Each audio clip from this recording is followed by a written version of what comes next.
Hello, and welcome back to Bitcoin in Asia. This week's conversation was one of my favorites so far. I'm excited to get it out.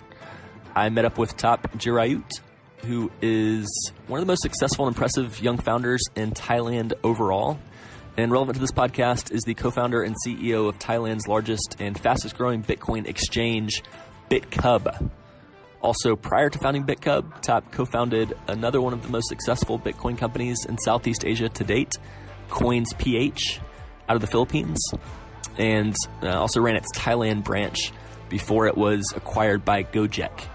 Some fun and inspiring stories from that time, as well as insights on running and growing Bitkub, the Bitcoin ecosystem in Thailand overall today, and its progression.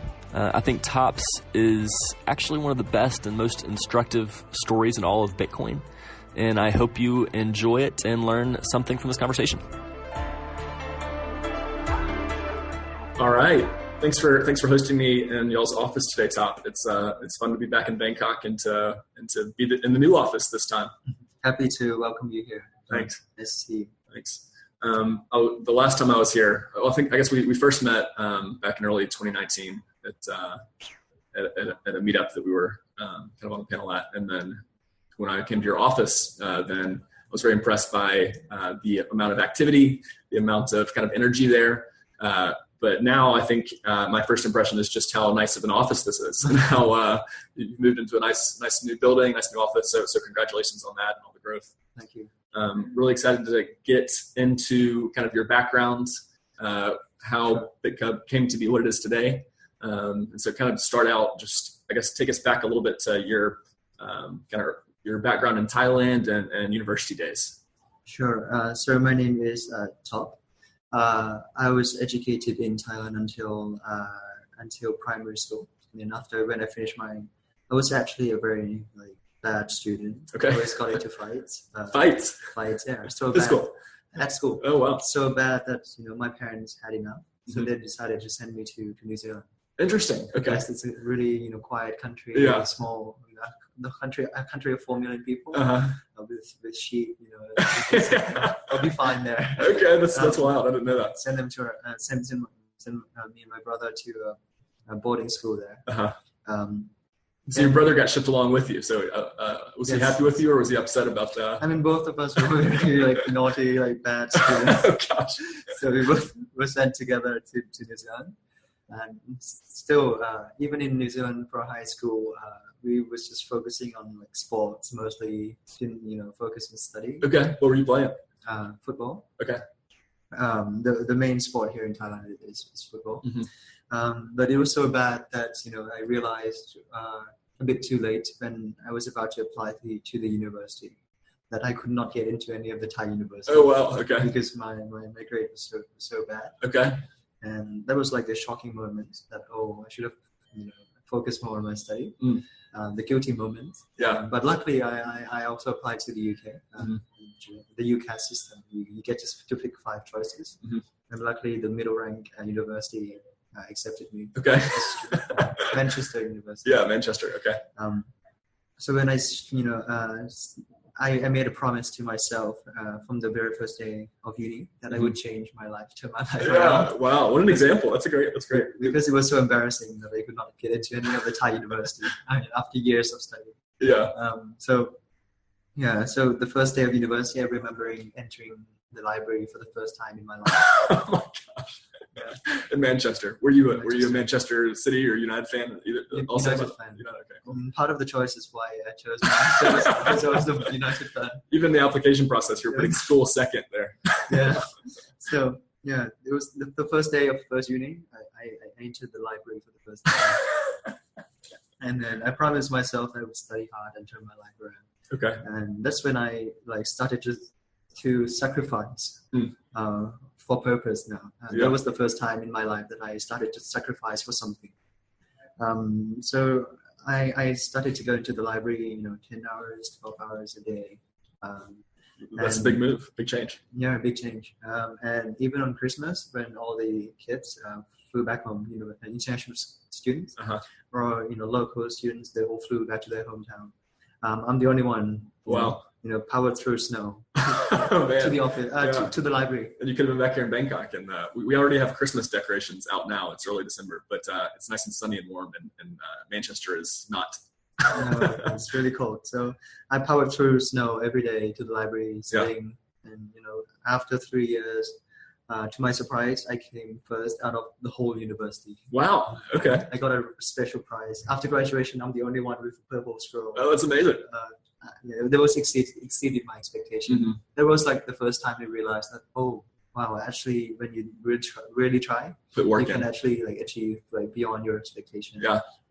And then I was fortunate to get into my dream school, to Oxford, Cambridge, LSE. I applied to all, and then I decided to choose Oxford for my master's. I was reading economics at university, and still at Oxford, another 2 years of no life. 12, 14 hours every day. Then after graduation, I was like a traditional economics student. I was taught to go follow the investment banking route or consulting. So I decided I had enough with UK in the last 5 years. I would like to try new things. So I applied to Shanghai to an IB job in Shanghai, because back then China was booming and people were taking Chinese companies public in the US. So I decided to join a boutique investment banking firm in Shanghai. So you're following the trends even back then, saying, hey, I want to be kind of where the action is, China. Sure. Yeah. I didn't know what to do actually with my life after graduation, because I've been just focusing on studying, nothing on career. I didn't do any of the applying or any of the career or job applications during the university. So after the first month into IB job, I found out about Bitcoin. This is in 2013, just from browsing the internet. I still remember chatting with my colleagues about Bitcoin. Do you know about this thing, Bitcoin? Why is the price going up? This investment is very cool. The price got up to $1,000. What is this thing? Internet money. Yeah. And I started to get curious. And luckily, I dig more into it and becoming more and more convinced. I read a blog that changes my life, actually, called Why Bitcoin Matters. Yeah. Written by Mark Anderson in 2013. Back then, most people thought Bitcoin is like toy money, like internet money, or dark money, money laundering, drug dealers, right? Terrorists. Don't go anywhere near it. But I was fortunate to get to read blogs written by Mark Anderson. This guy sees technology at least 10 years before everyone else does. He was when he was a university kid, he built the first browser, Netscape, and sold it to Microsoft. Right? Become a rich guy. After Netscape, he ventured into cloud computing at least 10 years before AWS does. And in his current partner. And in 2013, he also invested a lot in cryptocurrency and blockchain companies. So this guy sees at least 10 years before everyone else does. And I was fortunate to get to see another angle of Bitcoin by reading through his vision, his blog, Why Bitcoin Matters. And that ended up being an op-ed in the New York Times too, but you found it on his blog. Yes, in New York, New York Times. So I was convinced. I see the other side that most people didn't see. And then, that was my first job in IB, and I was discovering myself. After a few months, I found out that I hated corporate work. Okay. I hated investment banks. So I decided to quit and applied to a new job. And personally, I like technology, and I graduated in economics. So I tried to apply for a job in Silicon Valley. But since I had the economics background, I could not get a job there. Yeah. So the best I could do was a job closer to the Silicon Valley area. I got a job in San Francisco in a boutique financial consulting firm. So I was starting a new job. Anything to get you there, where the action is in tech. Yeah. So I got a new job as a financial consultant. But during that new job transition, I had a month, free. Okay. Free. You're NSF. You have a month free. In Shanghai. Okay. I flew back to Thailand. I had one extra month. Gotcha. Before the new job. transition. So I decided to email my friend in the Philippines and said, I have a month free. I don't want to let it go waste. Do you have anything I can do? Yeah. And her name is Beryl. So she said, come to the Philippines. The startup scene was about to take off. Yeah. Then I was like, sure. The next day I packed my bag and flew to I love it. Yeah. To Cebu to work on a small project with her called World Startup Reports. World Startup Reports. Okay. My role there was to compile all the startup reports in Asia. How many types of businesses were there in the startup scene in each country? Yeah. And my role was to do research about Thailand's startup scene. Okay. Yeah. And I found out then that no one was doing anything about Bitcoin. There was another insight that I had during that connecting dots. Yeah. And during my time in the Philippines, Beryl introduced me to two of her friends because she's in the startup scene called Ron and Runa. They are the tech guys from the Silicon Valley, ventured into the Philippines market because Philippines market we're growing at 7% per year. It's a growth economy. Yep. So these entrepreneurs were looking for new ventures, new opportunities. So we got along really well. We talked about Bitcoin. We both share the same vision that it's going to change the world. When the rest of the world didn't agree with us back then, for sure. So we got along. And then a month has gone by. Flew to to San Francisco to start a new job. And I completely hated consulting even more because it's more research work. I had enough research work doing my master's degree. Yeah, you were doing the 12-hour days already back then. Yeah, and consulting is like even more research. I told myself I had enough. So every weekends I would drive to Silicon Valley to visit Google, Facebook, my real passion. Yeah.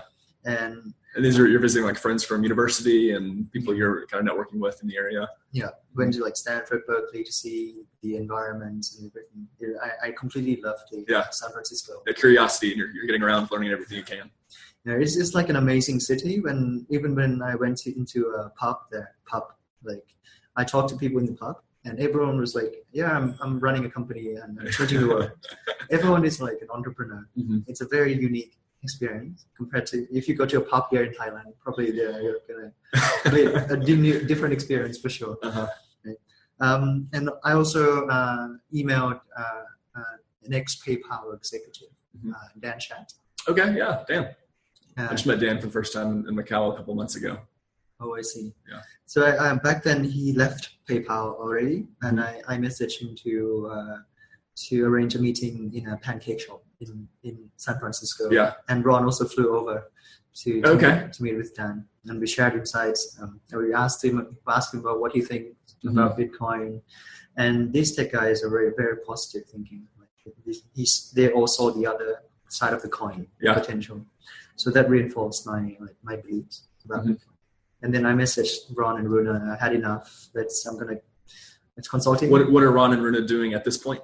They were researching. They started as an accounting startup, accounting tax startup. They were still exploring different options. What they want to do in the Philippines. And had Dan already started Cred? Or when did he start? Dan Shad was working as he was consulting for a company that installed machines for different places to dispose coins and turn it into like credits. Like small change. Or maybe that was part of the PayPal plan he was sharing with back then.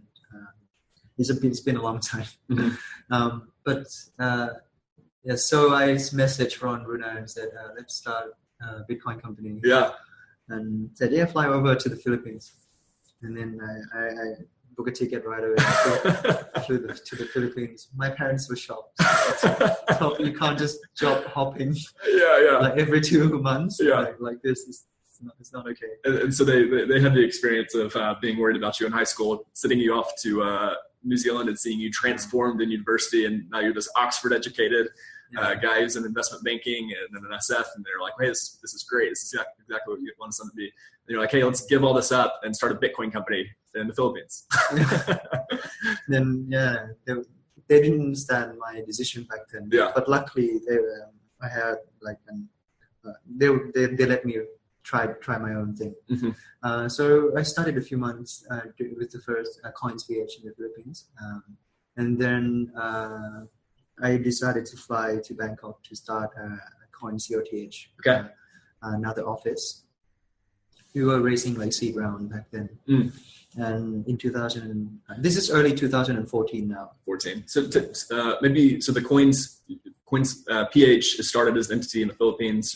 You're there for like 3 or 4 months. 3 or 4 months. Yeah, at the very start. Yeah. And then I flew to Thailand to start another office. Mm-hmm. I started Coins COTH office from a spare room. Okay. In my house. Yeah. And what was the structure like that? What was the structure of the Thailand entity compared to the Philippines entity? Was it joint venture or? No, it's a same company. Same company. We structured it as parent companies in Singapore, as other startups do here. Mm-hmm. And so we expand the office to Thailand. Started from a spare room at my house. I started everything from like company incorporation. It's like a one-person company. Oh yeah. A lot to learn. Yeah, I was 23 back then, and I was still living with my parents, right? And they were very worried because every day they see their son like gets up, doing whatever on his own thing on a computer called Bitcoin, not leaving the room. Yeah.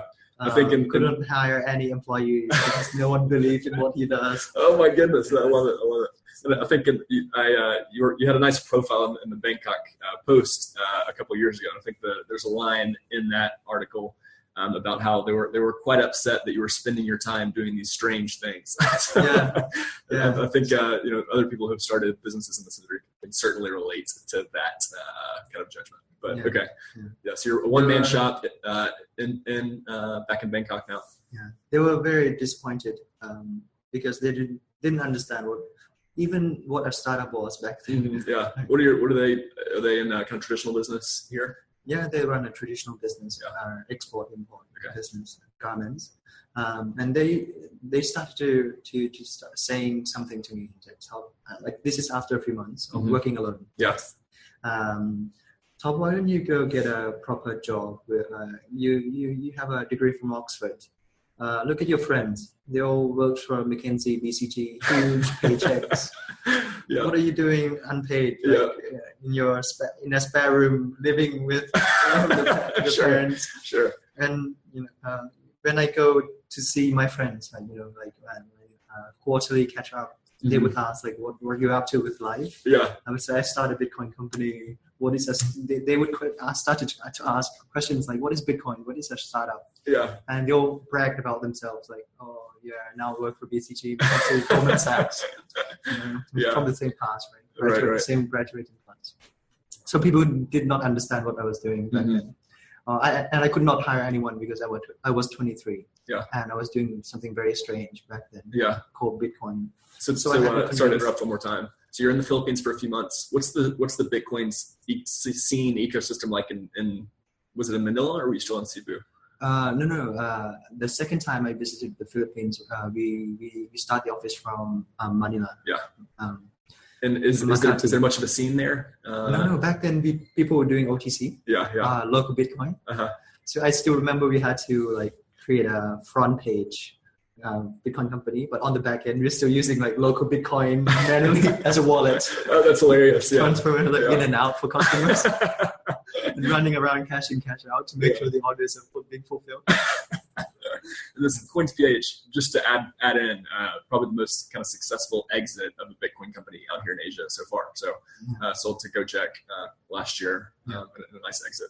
But humble beginnings with using the back end, using local Bitcoins as the back end. So anyway, you're in Manila, you come back to Bangkok. I guess there's not really a Bitcoin scene here either.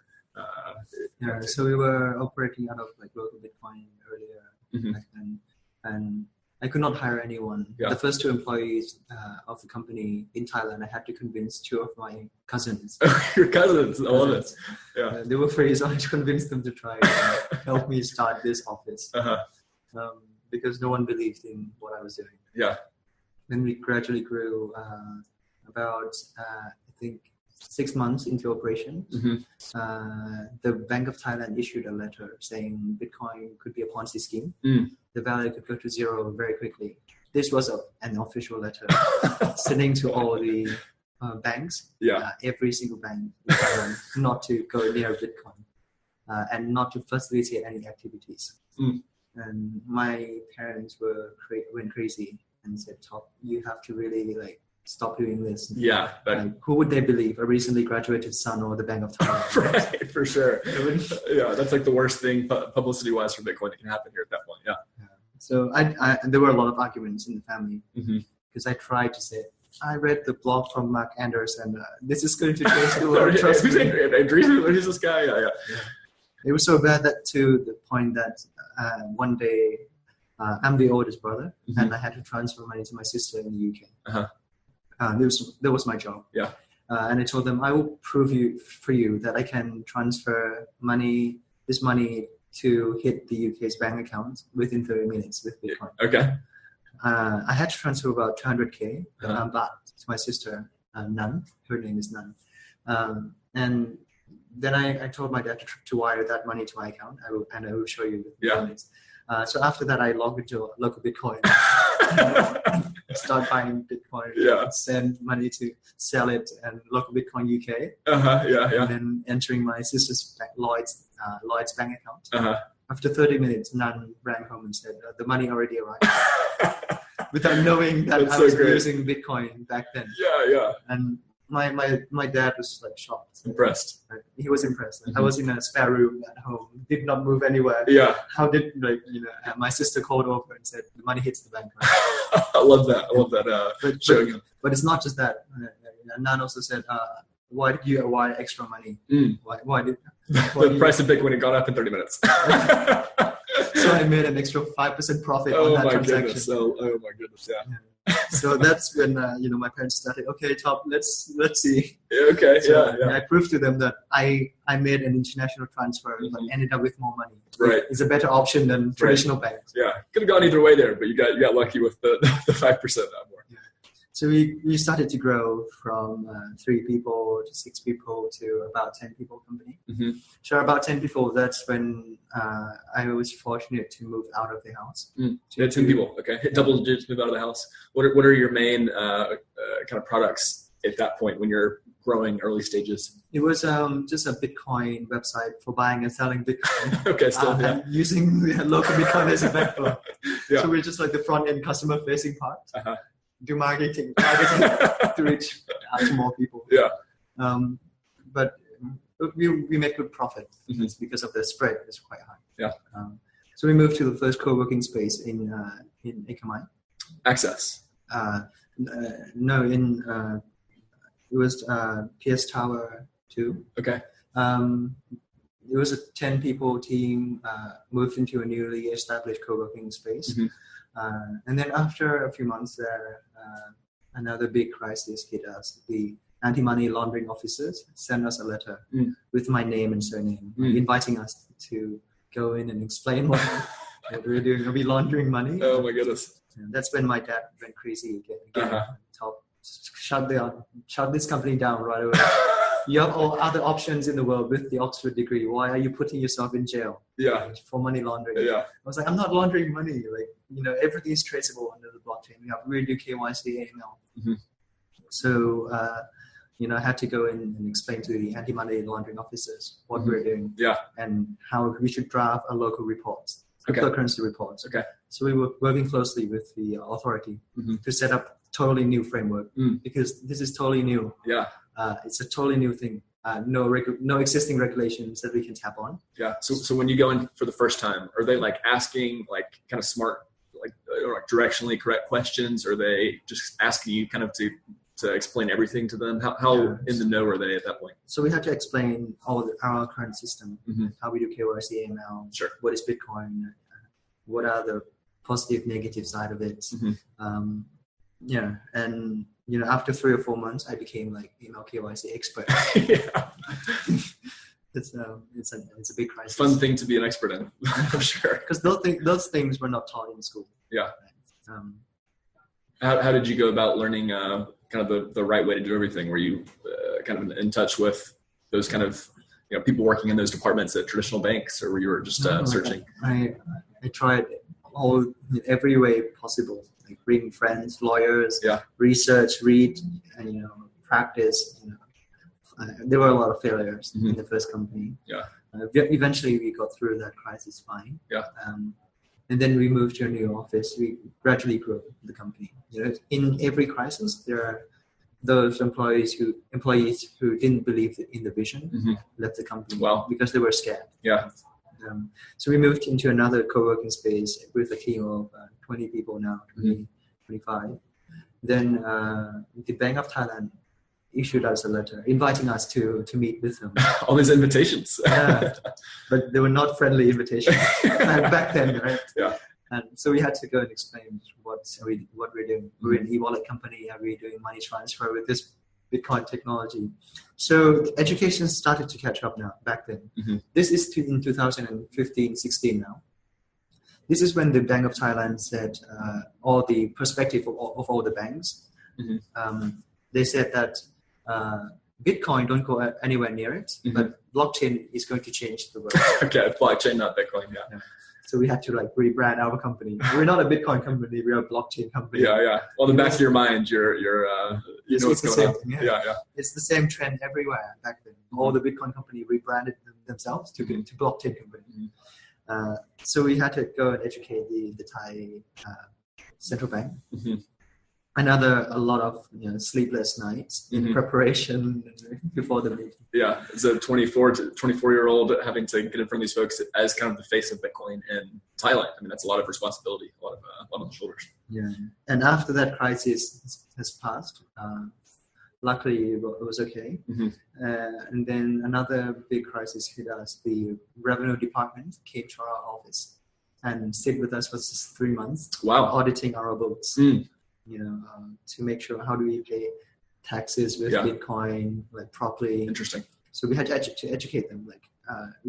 VAT doesn't make sense. And so, SBT makes more sense because we're making SBT is special business tax. Okay.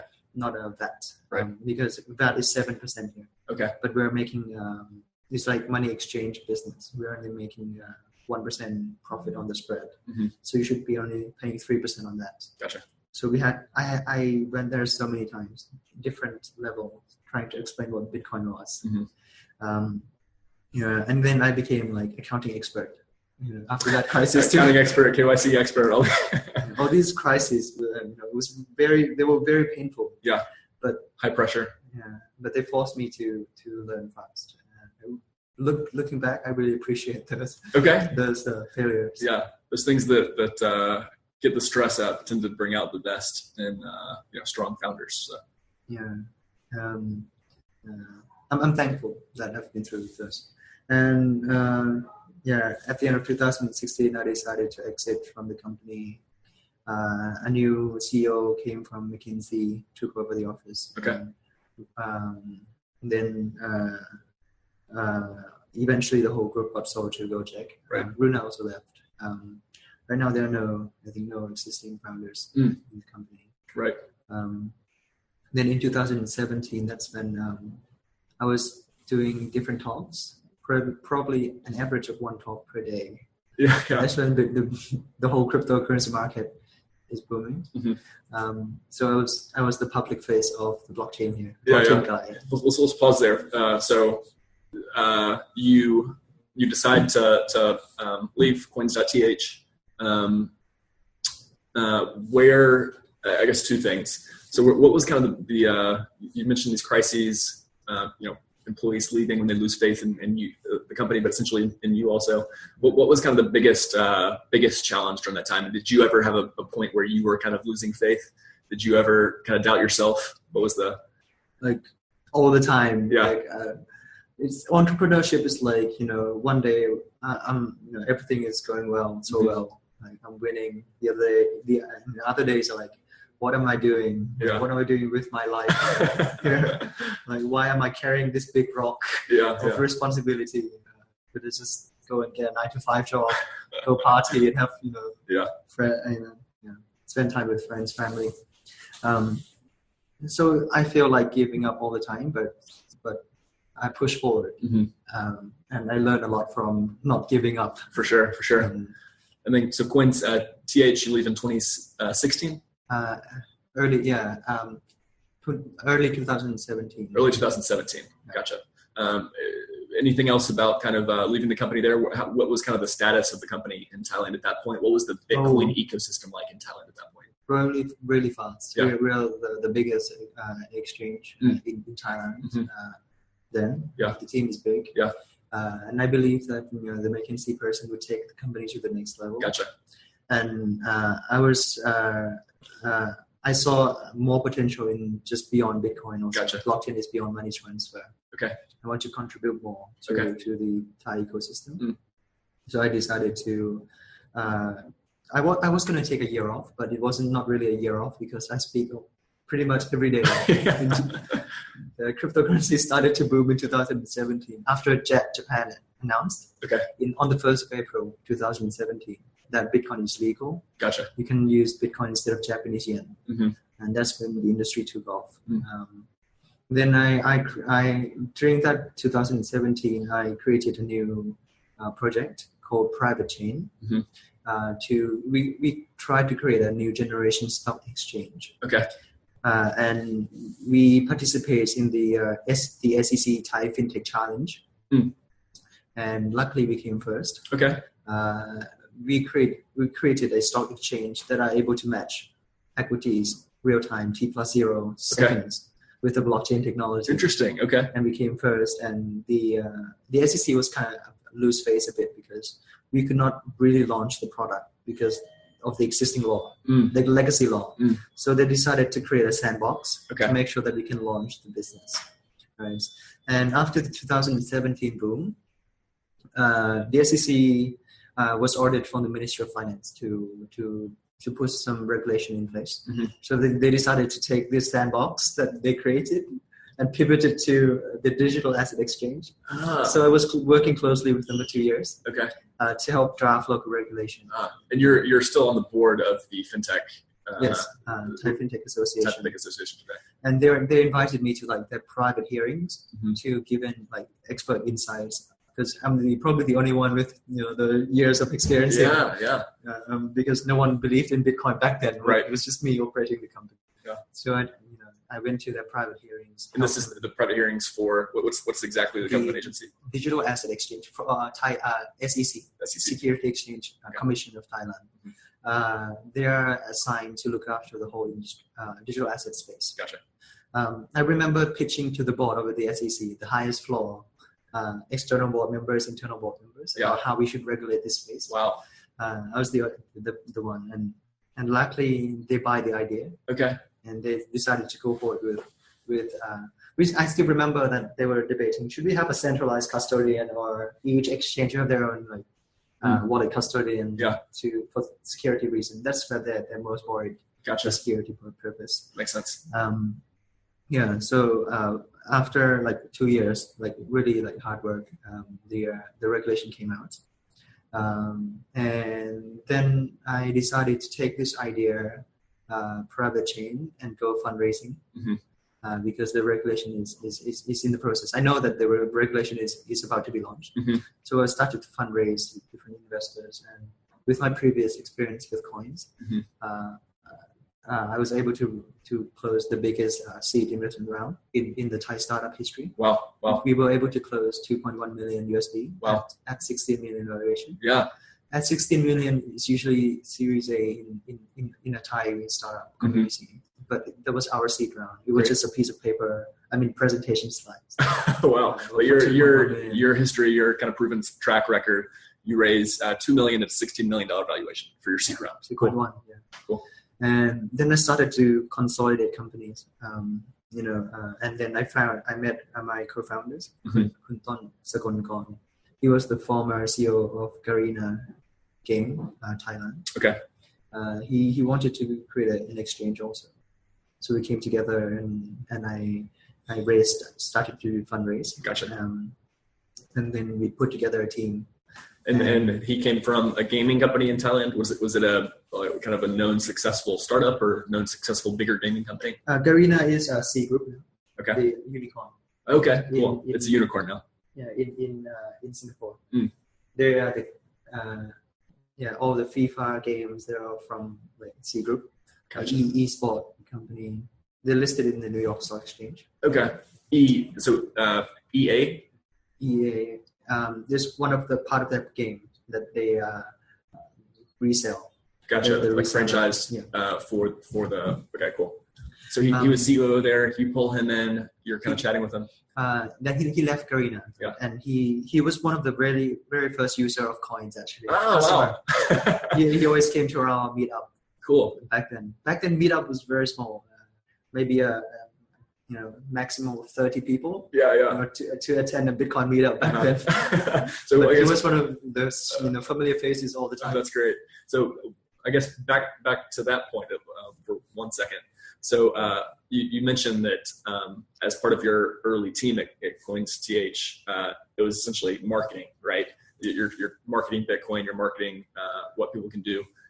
The meetup scene back then, I think maybe Westerners who have come through, there's kind of a Western meetup that the a group did, and then you had was it a more local meetup? It was a more of a local meetup, but a lot more foreigners are joining because they know more about Bitcoin and local community. So we had a mixture. Were those monthly? Yes, we tried to do monthly. Yeah. But there was a more casual Bitcoin Satoshi back then. A monthly dinner gathering. Yeah. Group That's of what I'm 5, thinking of, 6 people. But now we're doing like 30 people, like speaking engagement. Gotcha. We were the only one that did meetup, a proper meetup. Gotcha. The other ones were more kind of like grabbing beers, grabbing food. Yeah. Yeah. Okay, cool. I never attended any of this. Wish I had. So your new co-founder is one of the early guys in the Bitcoin scene, a customer of yours, and it was early meetups. That's a fun part of it. He was a trader. Yeah. big accounts. Okay. Cool. So yeah, we decided to put together a team. I used 2.1 million to acquire a small IT company also to speed up the whole process. I mean, you're just making it. You founded a company and had no experience. Now you're just raising funds, record funds, doing M&A with the funds. So cool. To shorten the timeline, to speed up. So I acquired the whole office, the last office that we went. Gotcha. It was it was an IT company. Gotcha. So we also a good location, by the way, right there at Chitlin. It's very good. Yeah. So it was a team of about 15 people, and we bring in our own people, another like 10. So we started with like 20 Gotcha. people, 25 people team. Gotcha. And then we launched an exchange after 4 months after the first, after we raised our seed round. And we gradually grew from there. And now we're a 100 people team. I account for 90% of all the cryptocurrency transactions.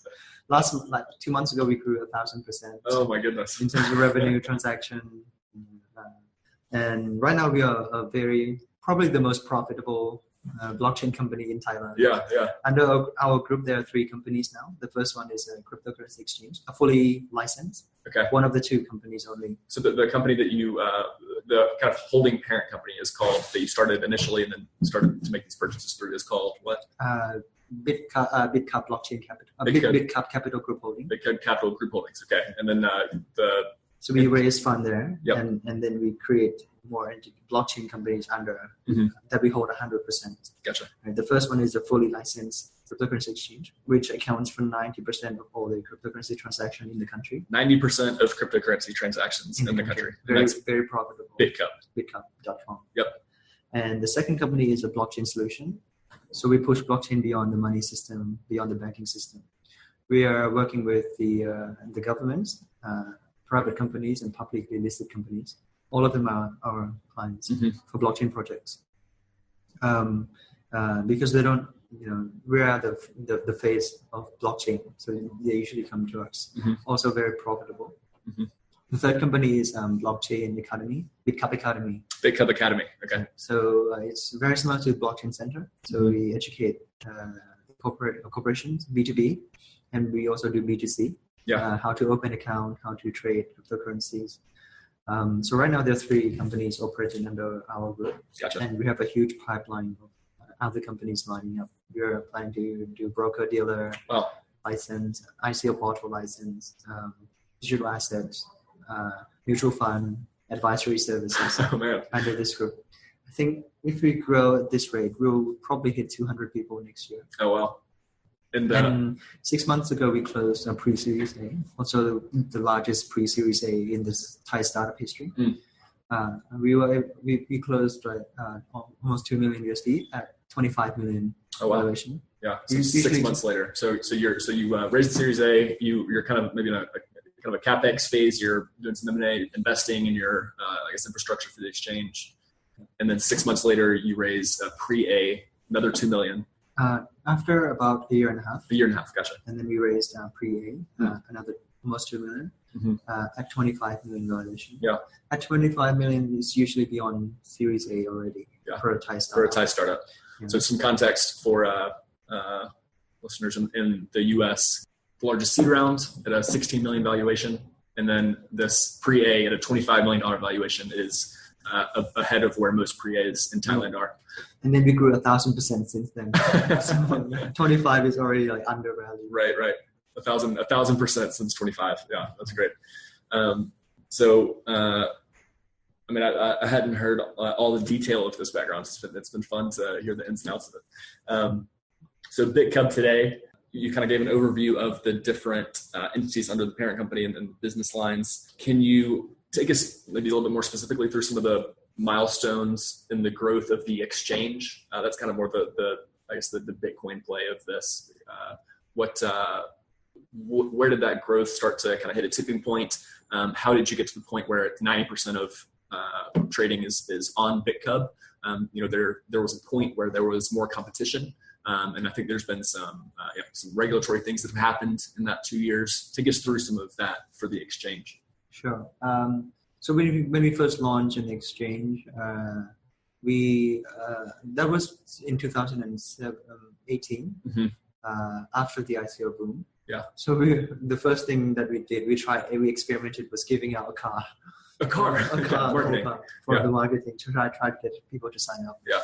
There were a lot of signups on the first day. Our website crashed.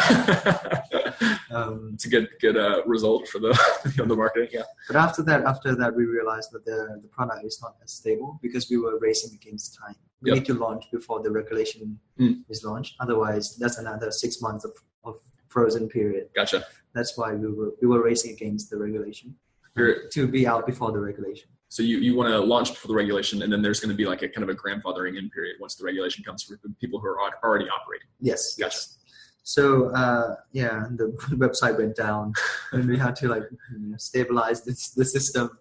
It took us a few months to get the products ready and stable, fully function again. But even then, we only account for maybe 5% off. 5%. Yeah. Of the whole market share. Gotcha. Mostly is still using the orders exchange, which was BX. BX.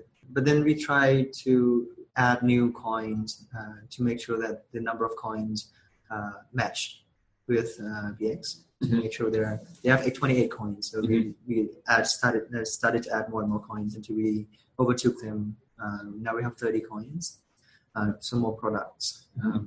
And then we launched mobile apps because we did a research and found out that Thailand is a mobile-driven economy. There are more mobile phone subscription than the internet users. On average, there are 1.4 mobile per person in Thailand. In Thailand, 1.4. Yeah. Okay. So average more than one phone. Obviously more than one phone per person. Yeah, that's okay. So your market research, your one of the takeaways is that mobile is important. So a mobile app rolling out is one thing. Yeah. So we are trying to be a mobile-driven company. Gotcha. So we are the first cryptocurrency company with a mobile app in Thailand. That facilitated our growth as well. So we decided to have we keep sending newsletter. That was our initial hack for growth. Newsletter for our database. Okay. We allowed free trading, free sign up, free credits for people to get when they sign up. But most of them are not fully activated because they're happy with the old products. So people are not moving to our exchange. Gotcha. So we try to send newsletters, promotional newsletter. We have more coins now than BX. We have the best customer support. We Uh-huh. have mobile apps now. Yeah. You're gonna try us? 24/7 customer support. 24/7, Yeah. So we keep emailing those upgrades Mm-hmm. to make sure we have better service, more products, and, trust. We start to.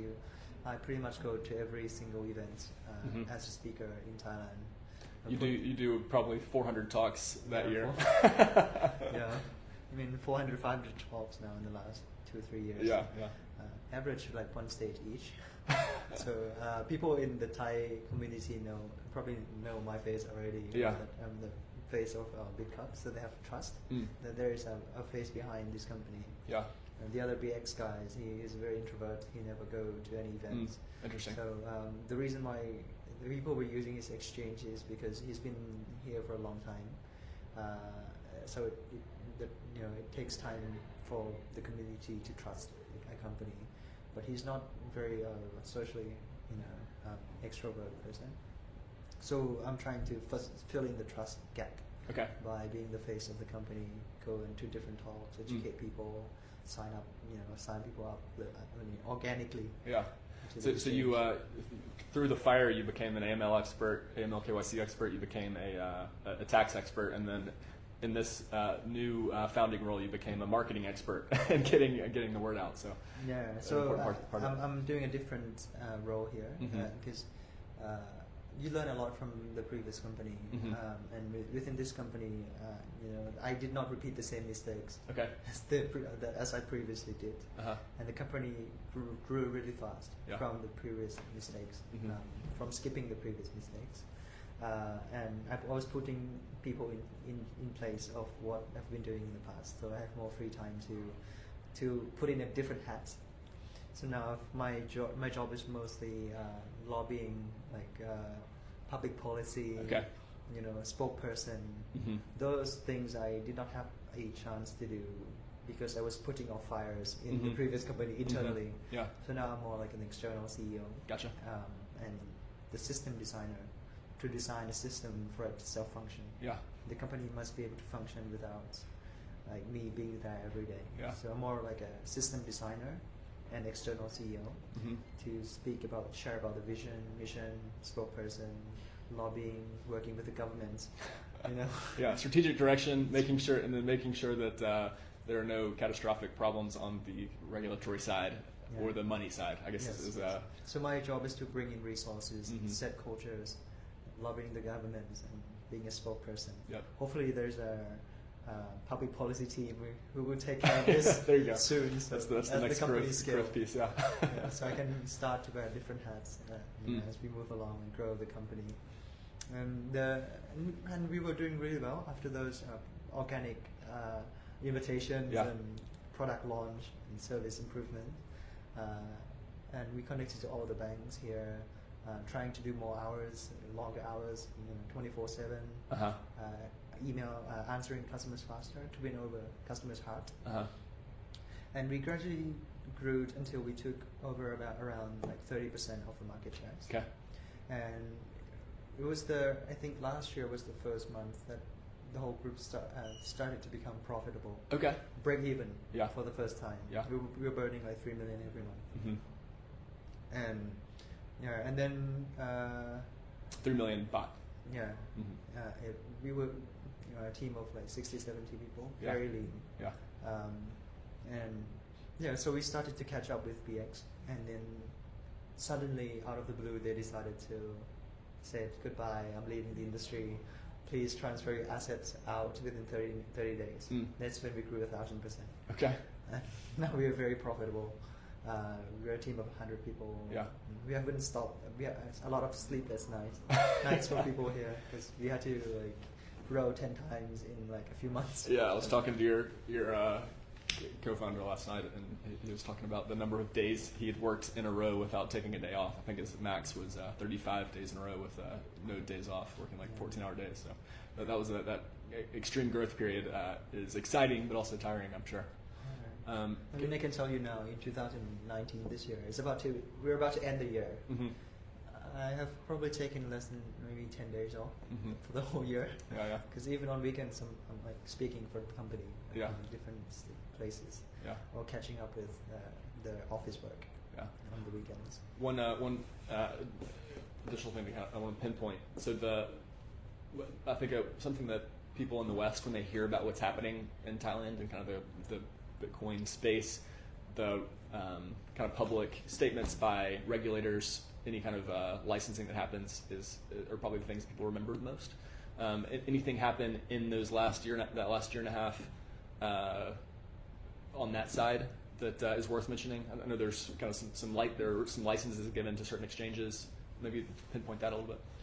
So right now there are 2 operational exchanges in the country, but most of the people, 90% are using our Bitkub exchange. So 2 licensed exchanges now. You're one of the 2, obviously. And there are other exchanges applying for the licenses, and some got the license already, but they are not operational yet. Gotcha.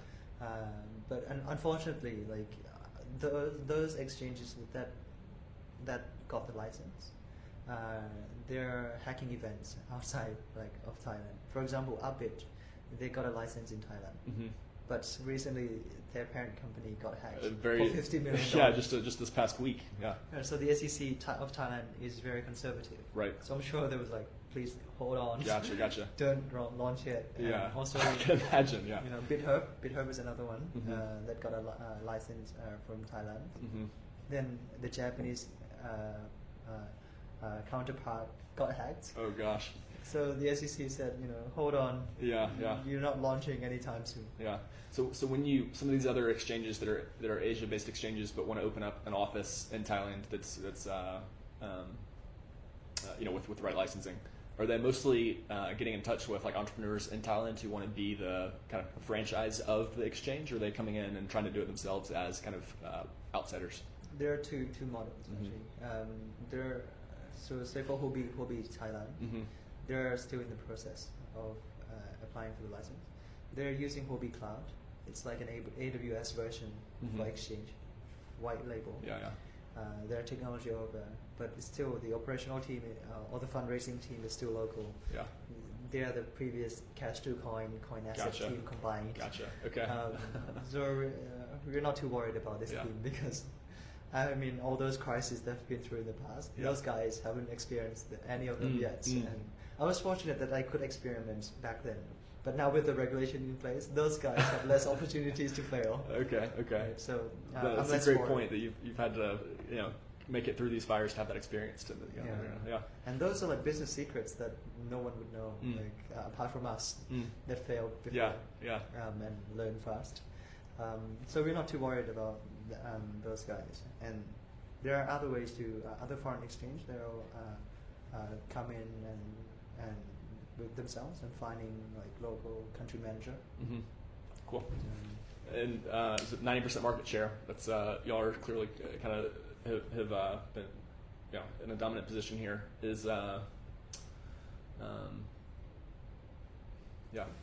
So.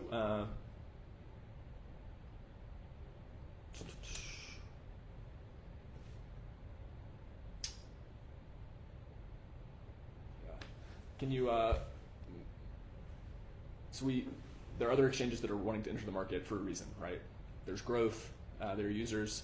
Is Bitkub and y'all's business? Is it 100% Thai locals? Do you have it? How do you think as the strategic direction of the company? How do you think about the company's growth in terms of, hey, Asia is a big market versus, hey, we have this kind of siloed thing in Thailand that's going well? How are you thinking about Asia versus Thailand overall, I guess? So right now the whole company is profitable, so we don't really need money, but we are still fundraising. We should raise when we don't need money. So we're looking for partners that would, strategic investor, that would take us another 10x, 1,000% growth, more than just money, or someone with insights who's been working in the banking sector, payment sector, who can give valuable, invaluable advice. Those are the things that we treasure more than money, because we're profitable, very profitable now. So we're talking to quite a few to be able to take us to the next level. And right now we're doing really well. Our volume exceeded OKCoin in the US already. Wow. And also our traffic already exceeded Bitflyer. I can show you quickly here. That's here's the global exchange volume, and Bitkub already exceeded OKCoin in the US. These both of us and OKCoin's regulated exchange, so we cannot fake volumes. These are real volume. Yeah. And we already overtook OKCoin, which they were like the top 3 exchanges in the world, right? Back then, before Binance came around. Yeah. And here's the traffic from SimilarWeb, which is a public data. We are comparing ourselves against Bitflyer, the number 1 exchange in Japan.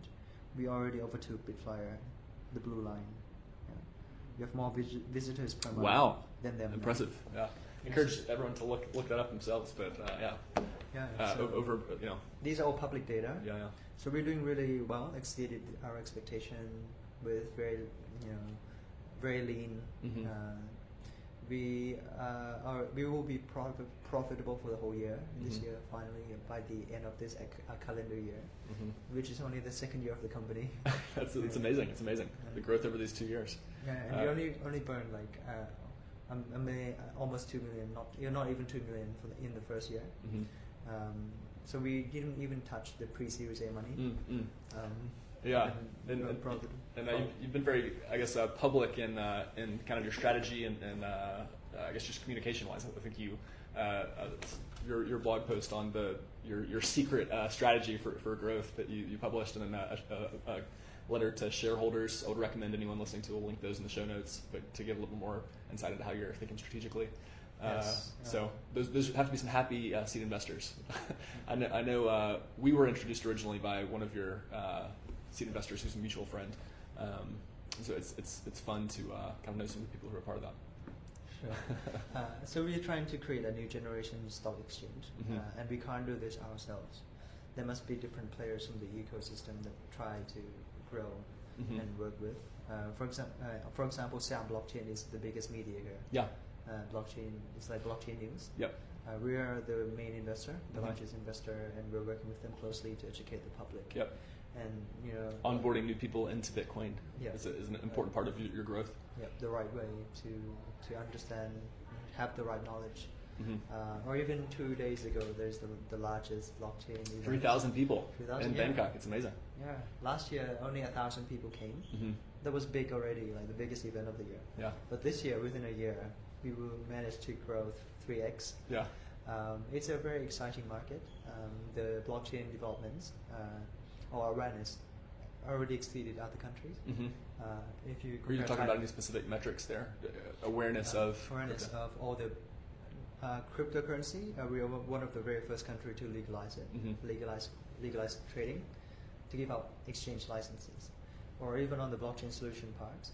The banks, all the Thai banks came together and created a new company, AnyID, eKYC, and share customers' data on the blockchain. So people would have to do KYC once and create multiple bank accounts. Yeah.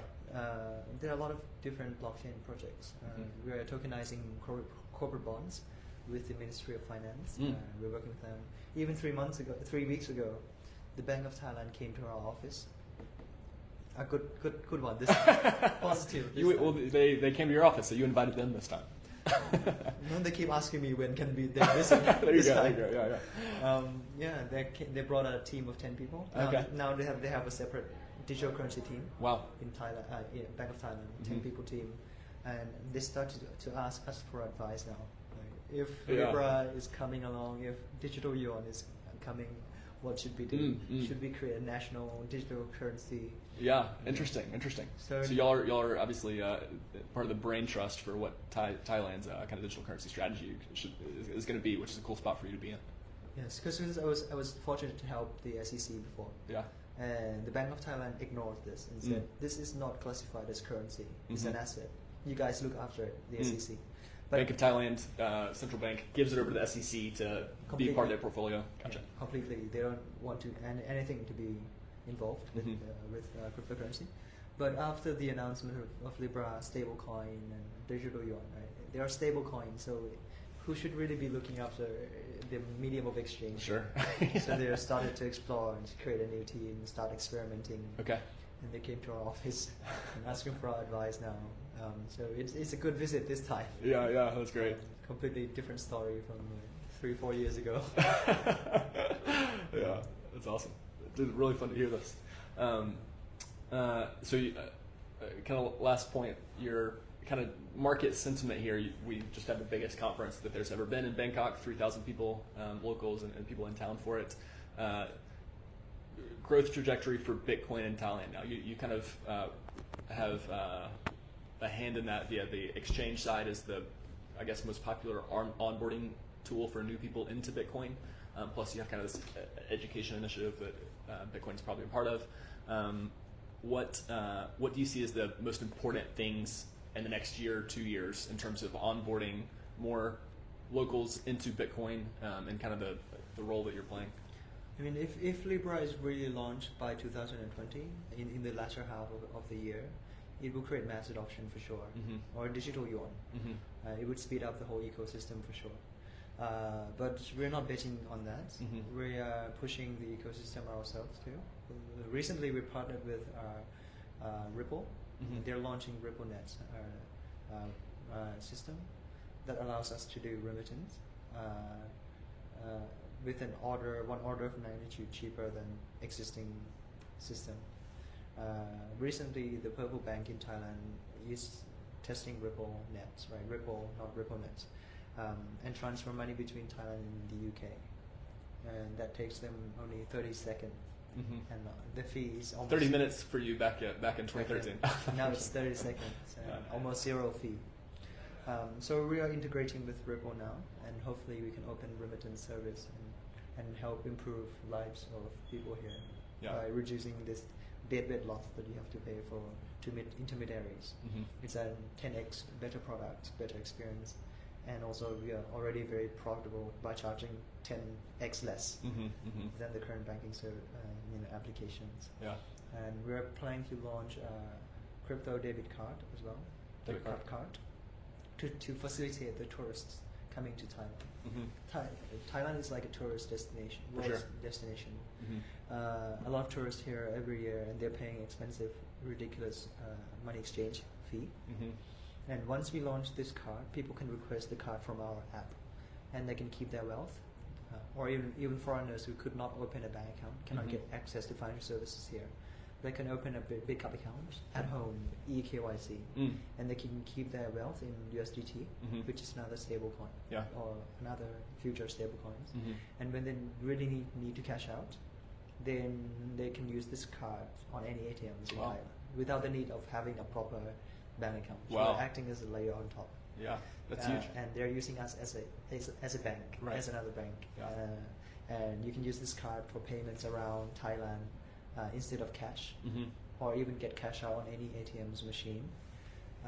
So we're providing financial access to the unbanked.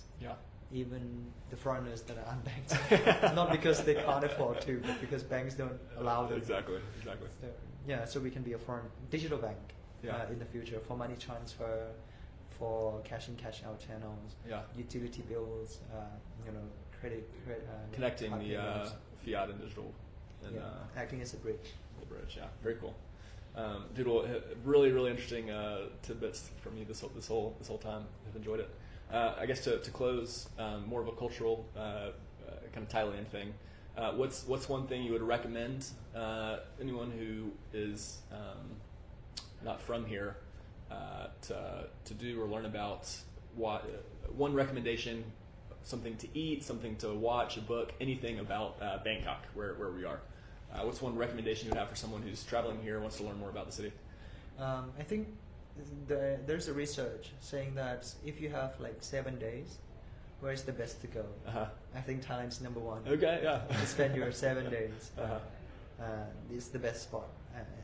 I would encourage you to, Thailand is really nice in terms of like quality to price ratio. You can get really nice products at a very good price. Quality to price is great. So you can go up to Chiang Mai if you like mountains. If you can go down to Phuket, Krabi if you like beach diving. It's really nice. People are really friendly. here, especially outside Bangkok. For sure. The foreign communities are getting bigger and bigger because the cost of living here is nice. Mm-hmm. Your team now, is it made up of, what's kind of the breakdown of locals versus? We're very international. We have people from like Madagascar. Okay. Vietnam, Philippines, China. It's quite international. Yeah. Cool. So the thing is, I would encourage you to just pack your bag and experience Thailand yourself. You will like it. There you go. There are a lot of people saying a lot of good things about Thailand. Very few say bad things about Thailand. It's like that's the reason why Thailand is like number one on the tourist list. So the recommendation is take your 7-day trip to Thailand as soon as possible. Yes, and keep some Bitcoin instead. You want to cash out with Bitkub. There you go with Bitkub. Love it. Well, appreciate the time, and we'll have to catch up again later on about as the market here develops and just to stay up to date. So thanks. Sure, pleasure. Thank you, John.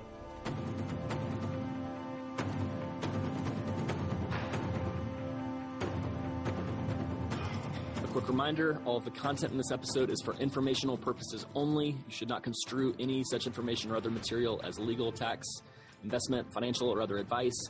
Nothing contained in this presentation constitutes a solicitation, recommendation, endorsement, or offer by BTC Media, the Let's Talk Bitcoin podcast network, or any third-party service provider to buy or sell any securities or other financial instruments.